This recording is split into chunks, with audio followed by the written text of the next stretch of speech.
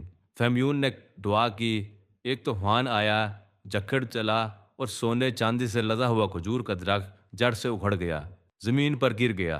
نجران کے لوگ فیمیون کی یہ کرامت دیکھ کے بت پرستی سے تائب ہو کر عیسائی ہو گئے۔ یمن میں اس واقعی خبر پہنچی تو زنوس شاہ غصے میں یمن سے فوج لے کر نجران آ پہنچا۔ بولا، موت اور یہودیت میں سے ایک کو پسند کر لو۔ ایک بڑی کھائی میں آگ جلا لی، نجران کے بے گناہ لوگوں کو اس کی آگ میں دھکیل کر جلا دیا، مار دیا۔ کہتے ہیں اہل نجران میں سے ایک عیسائی زندہ بچا، اس کا نام تھا دوس سالبان۔ اسی طرح وہ کیسر کی دربار میں پہنچا۔ کیسر عیسائیوں کے عظیم و شان سلطنت کا بادشاہ تھا۔ سارا واقعہ اسے بتایا کہ یمن کے بادشاہ نے نجران کے سارے عیسائیوں کو زندہ آگ میں جلا ڈالا ہے۔ مدد کی فریاد کی۔ کیسر نے کہا تمہارا علاقہ دور ہے، براہ راست ادھر سے فوج بھیجنے کے بجائے میں آپ کے قریب حبشہ کے نجاشی کو تعاون کے لیے لکھتا ہوں۔ وہ بھی ہمارا آپ کا ہم مشرب عیسائی ہے۔ دوست البان کیسر کا حکم نامہ لے کے نجاشی کے پاس پہنچا۔ نجاشی شاہ حبشہ نے 70,000 فوج تیار کی، اریاد کو اس فوج کا کمانڈر بنایا اور یمن پہ حملے کے لیے بھیج دیا۔ اس فوج میں اریاد کے ساتھ ابرہہ اشرام بھی تھا۔ اریاد نے سمندر کو کشتیوں سے پار کر لیا، یمن کے ساحل پہ فوج اتاری اور زنوس کو شکست دے کر یمن پر قبضہ کر لیا۔ اریاد کئی سال تک یمن کا حکمران رہا، پھر ابرہہ نے بغاوت کر دی۔ حبشہ کی فوج 2 گروہوں میں بٹ گئی، جنگ و جدل کی نوبت آ گئی۔ جنگ شروع ہونے لگی تو ابرہہ نے اریاد کو کہا ایک تجویز ہے۔ اریاد نے پوچھا کیا؟ ابرہہ نے کہا دونوں طرف ہماری فوج ہے، ہم لڑے تو دونوں طرف تباہی ہے۔ ایک طریقہ ہے۔ اریاد نے پوچھا وہ کیا؟ ابرہہ بولا ہم دونوں آپس میں لڑتے ہیں، ہماری فوجیں کھڑی دیکھیں، جو جیت گیا دونوں طرف کی فوجیں اس کی۔ اریاد مان گیا۔ ابرہہ چلاک اور عیار آدمی تھا، پست قد کا بھاری بھرکم سیاہ چہرہ۔ اریاد خوش شکل لمبا بہادر آدمی تھا۔ دونوں کی دست بدست لڑائی شروع ہو گئی۔ اریاد نے کوئی چلاکی نہ کی۔ ابرہہ نے اپنے پشت پہ اپنا ایک غلام عتودہ کھڑا کر لیا۔ لڑائی شروع ہوئی۔ اریاد نے وار کیا، برچھے سے ابرہہ کا ناک اور اوپر والا ہونٹ کاٹ دیا۔ اسی سے اس کا لقب اشرام پڑا۔ ابرہہ کے پیچھے چھپا غلام عتودہ فوراً اریاد پر حملہ آور ہوا اور اسے موت کی گھاٹ اتار دیا۔ دونوں طرف کی فوج کے دھڑوں نے ابرہہ اشرام کو حاکم مان لیا۔ اریاد کی ابرہہ نے دیت ادا کر دی۔ یہ خبر شاہ حبش کو ملی تو وہ سخت خفا ہوا۔ اس نے قسم کھائی کہ وہ یمن کی مٹی کو روندے گا اور ابرہہ کی پیشانی کے بال کاٹ کے اسے ذلیل و رسوا کرے گا۔ ابرہہ مکار آدمی تھا۔ اسے شاہ حبش کے غصے کا علم ہوا تو ایک تھیلے میں یمن کی مٹی ڈالی اور اپنے سر کے کچھ بال کاٹ کے مٹی کے اوپر رکھ دے اور اسے شاہ حبش کے خدمت میں ارسال کر دیا۔ ساتھ خط تھا، عالی مرتبت اریاد آپ کا غلام تھا، میں بھی آپ کا غلام ہوں، ہمارا آپس میں اختلاف تھا، میں آپ کے مفادات کا ذاتی حامی اور محافظ ہوں، زیادہ متی اور تابل فرمان ہوں۔ آپ کے حلف کا علم ہوا، اپنے سر کے بال خود کٹوا کے آپ کی خدمت میں بھیج رہا ہوں۔ ساتھ عرض یمن کی خاک سے بھرا ہوا تھیلا ہے، آپ اس مٹی کو روند کر اور میرے کٹے بالوں کو اس مٹی میں ملا کر اپنی قسم پوری کر لیں۔ شاہ حبشہ راضی ہو گیا اور ابرہہ اشرم کو یمن میں راج کرنے کی اجازت دے دی۔ یہ 523 کی بات ہے۔ ابرہہ کے دل میں کھٹکا لگا تھا کہ شاہ حبش کو راضی رکھنا ہے۔ اس نے صنعاء میں ایک عظیم و شان کلیس نام کا ایک کلیسا تعمیر کروایا۔ اس نے شاہ حبش کو لکھا کہ وہ عربوں کو کعبے سے موڑ کر اس کلیس کی طرف لائے گا۔ اس نے کلیس کی تعمیر و تعزین کی رودات بھی شاہ حبش کو لکھی۔ کہتے ہیں ابرہہ کے اس مکتوب کا علم مکہ کے پڑوس میں رہتے ایک کنانی عرب کو ہوا تو اس نے انتقام میں کلیس کے اندر گندگی پھیلا دی اور واپس حجاز چلا گیا۔ ابرہہ کو علم ہوا تو بہت مشتعل ہوا، نہایت غضبناک ہو کر اس نے حلف اٹھایا پھر وہ کعبہ پر حملہ کر کے اسے مسمار کر دے گا۔ یہ 571 عیسوی کی بات ہے۔ وہ 60,000 سپاہ لشکر لے کر مکہ کی طرف چل پڑا۔ اپنی دہشت دکھانے کے لیے فوج میں ایک ہاتھی بھی ساتھ رکھا۔ بعض روایت میں ہے کہ 1 سے زیادہ ہاتھی تھے، کچھ نے لکھا کہ 11 ہاتھی تھے۔ بہرحال ایک ہاتھی کا ہونا طے ہے۔ کہیں عرب فوجیں اس کی فوج کے راہ میں مزاحم ہوئیں مگر کوئی اس کے لشکر کے سامنے نہ ٹھہر سکا۔ زونفر اشرف یمن میں سے تھا، وہ راہ روکنے آیا مگر ہار گیا۔ ابرہہ اس سے قتل کرنے لگا تو اس نے کہا مجھے قتل کر کے کیا ملے گا، زندہ ساتھ رکھ لو، شاید کبھی میری مدد درکار ہو۔ ابرہہ مان گیا، گرفتار کر کے ساتھ لے گیا، مارا نہ۔ خشتم کے علاقے میں اس کی فوج پہنچی تو نفیل کچھ عرب قبائل شہران اور ناحس کو لے کر ابرہہ کو روکنے آ گیا مگر وہ بھی شکست کھا گئے۔ اس نے بھی ذو نفر کی کہانی سنی تھی، اس کی طرح اس نے بھی درخواست دی اور کیٹی بن کر ابراہا کے لشکر کے ساتھ چلتا رہا۔ وہ لشکر تائٹ پہنچا تو وہاں بھی بنی ثقیف کا سردار مسعود بن ماتب شہر کے باہر حاضر ہوا۔ بولا حضور، ہم آپ کے غلام ہیں، ہمارا بت قدہ لات و معبد نہیں ہے جسے آپ تباہ کرنے نکلے ہیں۔ آپ جس کعبہ کو گرانے آئے ہیں وہ مکہ میں ہے، ہم آپ کے ہمراہ گائیڈ روانہ کرتے ہیں۔ ابراہا نے تجویز مان لی۔ بنی ثقیف میں ابو رگال کو مکہ کی راہ بتانے کے لیے ابراہا کے ساتھ روانہ کر دیا۔ مغمس مقام تک ابو رگال ابراہا کی فوج کو لے دیا، وہاں آ کر اسے موت آ گئی، وہیں اسے دفنا دیا گیا۔ عرب آج تک اس جگہ پہ اس کی قبر پر پتھر مارتے ہیں کہ وہ برا آدمی تھا، کیوں مکہ کا راستہ بتانے ابراہا کے ساتھ آیا۔ مخمس میں ابراہا نے پڑاؤ ڈال دیا۔ شروع گرمیوں کے دن تھے، یہ 571 کی بات ہے، عربی مہینہ محرم کا تھا۔ 60,000 کی فوج کو کھلانے پلانے کے لیے ابراہا نے لوٹ مار تو کرنی تھی۔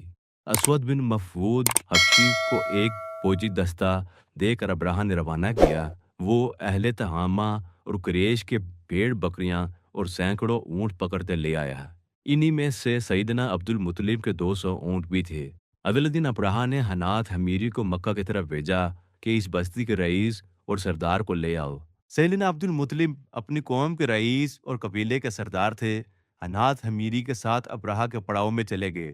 ابراہا کے شاہی خیمے میں تخت سجا تھا، قالین بچھے تھے، ٹھنڈے کے مشروب سے بھری سرائیاں پڑی تھیں، سونے چاندی کا جھروخ تھے۔ سیدنا عبد المطلب شاہی خیمے کے باہر پہنچے تو بتانے والے نے ابراہا کو بتایا کہ حضور، یہ قریش کے رئیس ہیں، زمزم کے مالک ہیں، لوگوں کے خورد و نوش کا اہتمام کرتے ہیں، وحشی جانوروں کو بھی پہاڑوں کی چوٹیوں پر گوشت کھلاتے ہیں۔ خود بھی عبد المطلب لمبے دراز قد، وجیح اور حسین و جمیل، پروقار، روشن چہرے والے شفیق بزرگ ہستی تھے۔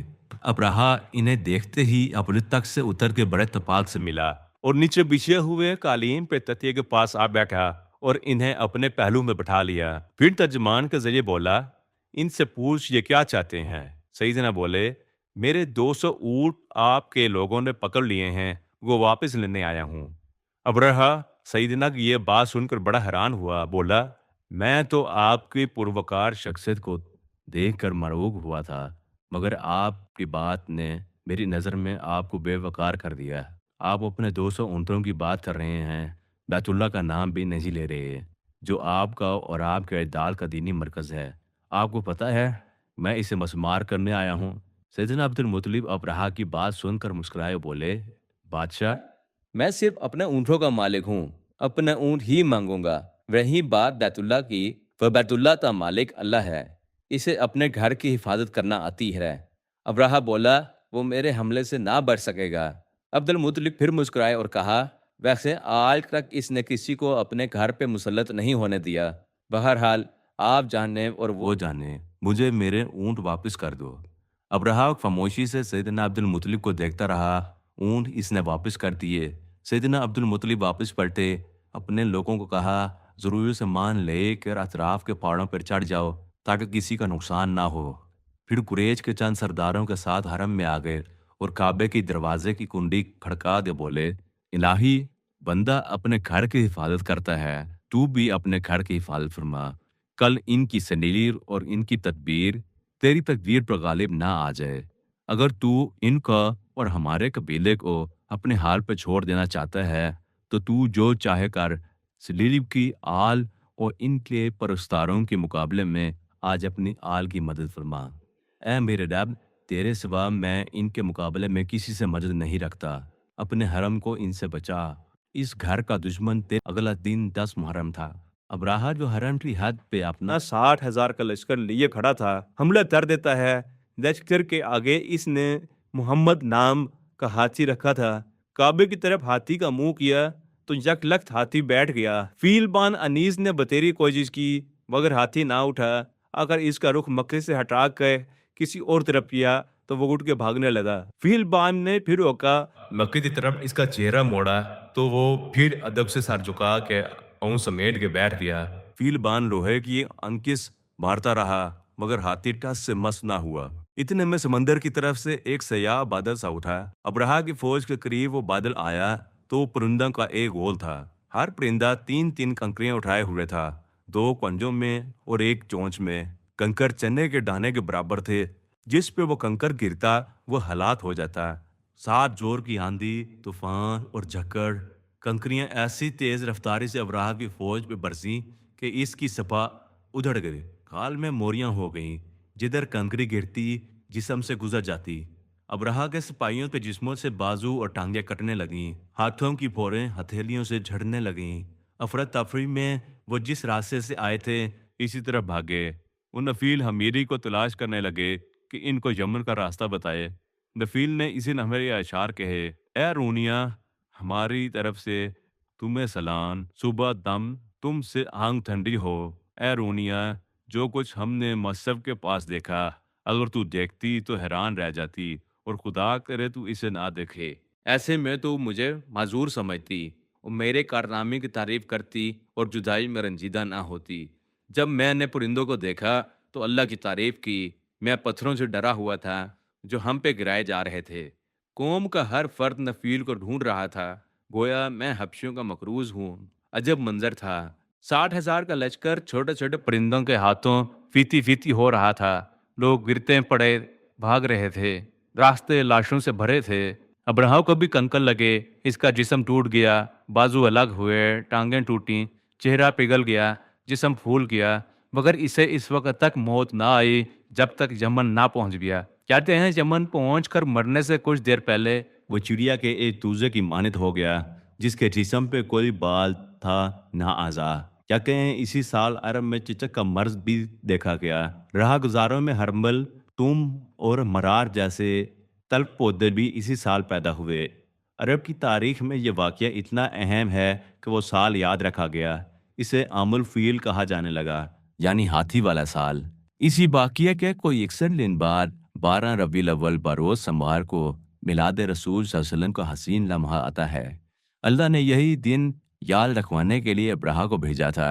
ابراہ کے بعد اس کا بیٹا یکسوم جانشین ہوا۔ یکسوم کی وفات کے بعد مسروق بن ابراہ اب حکمران ہوا۔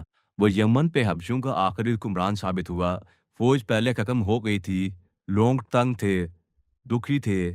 سعد بن ذی یزن حمیری نے طے کیا کہ یمن کے لوگوں کو ان ظالم حکمرانوں سے نجات دلائے۔ لمبا سفر کر کے وہ شاہ روم کیسر کے دربار پہنچا، حبشی حکومت کے مظالم کی داستان سنائی، درخواست کی کہ وہ یمن کے لوگوں کو ان ظالموں سے بچائیں، خود حکومت سنبھال لے یا اپنے کسی نائب کو مقرر کر دے۔ لیکن کیسر نے توجہ نہ دی۔ کیسر سے مایوس ہو کر وہ عراق کی ریاست ہیرا کے حاکم نعمان بن منظر کے دربار میں پہنچا۔ وہ کسریٰ کا نائب اور گورنر تھا۔ اسے سارے حالات بتائے اور کہا کیسر نے تو بات نہیں سنی، اب کسریٰ کو بتانے میں مدد کر۔ نعمان نے کہا میں سال میں ایک بار کسریٰ کے دربار میں حاضری دیتا ہوں، حاضری میں ابھی کچھ وقت ہے، تب تک میرے پاس قیام کرو۔ شیخ حمیری ٹھہر گیا، پھر نعمان کے ساتھ کسریٰ کے دربار میں پہنچا۔ کسریٰ تاج پہنے اپنے دربار میں جلوہ افروز تھا، سونے کے تاج میں یاقوت، زمرد اور دیگر جواہر جڑے تھے۔ وہ تاج اتنا وزنی تھا کہ کوئی انسان اسے اپنے سر پر اٹھا کے نہ رکھ سکتا تھا، لہٰذا وہ طلائی تاج ایک طلائی زنجیر سے بندھا تخت کے اوپر چھت سے معلق تھا۔ کسریٰ تخت پہ پردے کے پیچھے سے چڑھتا، تاج کے اندر سر دیتا اور پردہ ہٹا دیا جاتا۔ حاضرین اپنے سامنے منو سونے کے جگمگ جگمگ تاج میں بادشاہ کو ساتھ دیے بیٹھے دیکھ کر ہیبت زدہ ہو جاتے اور سجدے میں گر جاتے۔ سعد بن ذی یزن حمیری کسریٰ کا دربار میں جب حاضر ہوا تو سر جھکا کے اندر گیا۔ کسریٰ اپنے محل کا اونچا دروازہ دیکھ کے بولا، یہ کون ہے جو اتنے اونچے دروازے میں سر جھکا کے آیا ہے؟ سعد حمیری بولا، میں غم اور دکھ کی وجہ سے سر جھکا کے آیا ہوں۔ کیا دکھ ہے حضور؟ ہمارے علاقے پر اغیاریہ سیاہ فام قابض ہیں۔ پوچھا کون اغیاریہ، حبشی یا سندھی؟ بولا حبشی۔ پھر سرکار آپ سے مدد کا طلبگار ہوں، چاہتا ہوں ہمارا علاقہ آپ کے زیر حکومت ہو۔ نہ، کسریٰ نے کہا، تمہارے علاقہ دور دراز، بیکار اور کم بنفت ہے، ہمیں اس کی کوئی ضرورت نہیں۔ میں عرب کے ایک زیروں میں اپنے ایرانی فوج کو مشکلات میں نہیں پھنسانا چاہتا۔ پھر اس نے اپنے کسی وزیر کی طرف دیکھ کر کوئی اشارہ کیا۔ سیف حمیری کو 10,000 درم کی ایک تھیلی مل گئی، ساتھ کندھے پر ایک خلط فاخرانہ رکھ دی گئی۔ سیف امیری نے خاموشی سے بادشاہی عطیہ وصول کیا اور دربار سے باہر نکلتے ہی لوگوں میں وہ سارے پیسے لٹا دیے۔ کسریٰ کو فوراً اس کے وزیر نے خبر دی۔ بادشاہ چونکا بولا، یہ عالی مرتبت انسان معلوم ہوتا ہے، بلاؤ۔ سیف امیری کو پھر طلب کیا گیا، پوچھا ایسا کیوں کیا؟ وہ بولا، بادشاہ میں نے یہ پیسے کیا کرنے ہیں، میرا ملک سارا سونا ہے۔ بادشاہ سوچ میں پڑ گیا، اپنے وزیروں مشیروں کا اجلاس بلایا، پوچھا کیا رائے دیتے ہو؟ ایک مشیر نے کہا، بادشاہ جیل میں کافی قیدی ہیں جن کی سزا پھانسی ہے، آپ ان قیدیوں کا لشکر بنا کے اس کے ہمراہ کریں۔ اگر وہ ہلاک ہو گئے تو آپ کا کام پورا ہو گیا، اگر کامیاب ہو گئے تو آپ کی سلطنت میں اضافہ ہو جائے گا۔ کسریٰ مسکرایا، 800 قیدی تھے بھی جوان، لڑاکے، بدماش، قیادت ایک کمانڈر دراز کے سپرد کی۔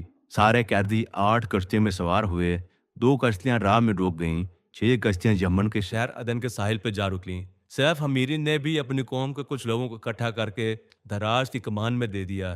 بولا، میرا پاؤں آپ کے پاؤں کے ساتھ وابستہ ہے، ہمارا جینا مرنا اکٹھا ہے۔ دونوں فوجیں آمنے سامنے ہو گئیں۔ پہلے دراز نے بیٹا بھیجا، مسروق بن ابرہہ کی فوج نے اسے مار دیا۔ دراز کا غصہ 2 چند ہو گیا۔ دونوں فوجیں آمنے سامنے کھڑی تھیں۔ دراز نے کہا، مجھے ان کے بادشاہ کی نشاندہی کرو۔ لوگوں نے کہا، وہ ہاتھی پر سوار، تاج پہنے، پیشانی پر سرخ موتی سجائے بیٹھا ہے۔ دراز لیٹتا رہا، پھر پوچھنے لگا، اب وہ کدھر ہے؟ ساتھی بولے، ہاتھی سے اتر کے گھوڑے پر سوار ہو گیا ہے۔ دراز پھر خاموش ہو گیا، بولا، ٹھہرے رہو۔ پھر کچھ دیر بعد پوچھنے لگا، اب وہ کیا کر رہا ہے؟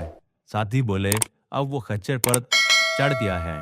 دراز بولا، سمجھو اب وہ رسوا ہوا اور اس کا ملک بھی۔ پھر اپنے ساتھیوں کو متوجہ کرتے ہوئے بولا، دیکھ میں تیر پھینکتا ہوں، اگر وہ سارے اپنی جگہ ثابت قدم کھڑے رہے، کوئی ہلچل ان میں پیدا نہ ہوئی تو تم بھی اطمینان سے چوکنے ہوئے کھڑے رہنا۔ اگر دیکھو کہ انہوں نے مسروق بن ابرہہ کو گھیرے میں لے لیا ہے تو سمجھ جانا تیر نشانے پر لگا ہے اور ایک دم حملہ کرنا۔ پھر اس نے کمان میں تیر چڑھایا، پھینکا تو سیدھا پیشانی پہ سرخ موتی پہ جا لگا اور سر کے پار ہو گیا۔ وہ سواری سے گر پڑا اور لوگوں نے اسے گھیرے میں لے لیا۔ دراز کے ساتھی ایک بارگی حملہ آور ہوئے، حبشی قتل ہوا، میدان جنگ سے بھاگے اور شکست کھا گئے۔ دراز فاتح بن کے صنعاء میں داخل ہونے لگا تو شہر کے دروازے ذرا نیچے تھے۔ اس میں کہا، دروازہ مسمار کر دو، میرا جھنڈا سب نگو نہیں ہوگا۔ چنانچہ دروازہ گرا دیا گیا اور وہ اپنے علم کو بلند کیے شہر میں داخل ہو گیا۔ دراز یمن کا حکمران بن گیا۔ دراز کی وفات کے بعد کسریٰ نے اس کے بیٹے مرز جان کو یکم کا حاکم نافذ کر دیا۔ پھر اس کی وفات کے بعد اس کے بیٹے 3 جان بن مرزان کو حکومت ملی۔ پھر کسی وجہ سے اسے معزول کر کے بازان کو حکمران بنا دیا۔ جب نبی پاک صلی اللہ علیہ وسلم نے کسریٰ کو ایمان لانے کے لیے خط لکھا تو اس وقت یمن پہ یہی بازان حکمران تھا۔ کسریٰ غرور سے بھرا ہوا بادشاہ تھا۔ اسے پیغمبر پاک صلی اللہ علیہ وسلم کا خط ملا۔ اس نے بازان کو ایک مراسلہ بھیجا، دکھا، مجھے معلوم ہوا ہے کہ قریش میں ایک قریشی نے مکہ میں نبوت کا دعویٰ کیا ہے، تم وہاں جاؤ، اسے دعویٰ نبوت سے تائب ہونے کا کہو، اگر وہ تائب ہو جائے تو فبا، ورنہ معاذ اللہ اس کا سر قلم کر کے مجھے بھیج دو۔ بازان نے کسریٰ کا یہ خط حضور اکرم صلی اللہ علیہ وسلم کی خدمت میں بھیج دیا۔ حضور صلی اللہ علیہ وسلم نے بازان کے خط کا جواب لکھوایا، میرے رب نے تیرے رب کو آج رات قتل کر دیا ہے۔ وہ 10 جمادی الاول 9 ہجری کی بات ہے۔ تھوڑے دنوں بعد بازان کو خبر ملی کہ کسریٰ کو اس کے بیٹے شیرویہ نے قتل کر دیا ہے۔ اس کسریٰ کا نام پرویز بن ہرمز بن نوشیروان تھا۔ یہی سلطنت روم پہ غالب آیا تھا جس کا ذکر سورہ روم میں ہے۔ بازران کو کسریٰ کے قتل کی خبر مل گئی تو وہ رسول اللہ صلی اللہ علیہ وسلم پر ایمان لے آیا اور پوچھنے لگا، یا رسول اللہ، اب ہم کس کی طرف منسوب ہیں؟ رسول اللہ صلی اللہ علیہ وسلم نے فرمایا، تم ہمارے اہل بیت میں سے ہو، ہم سے منسوب ہو۔ بعد ازاں رسول اللہ صلی اللہ علیہ وسلم نے یمن میں اسلام پہ نشر و اشاعت کے لیے صحابہ کرام کو ادھر بھیجا۔ خالد بن ولید، حضرت علی، پھر ابو موسیٰ اشعری اور معاذ بن جبل کے بعد دیگر یمن بھیجے گئے۔ یمن میں حکمرانی کے حوالے سے قدیم ستی اور شک کہانوں کی کہیں خواب کی تعبیر پوری ہو گئی۔ بہت شکریہ۔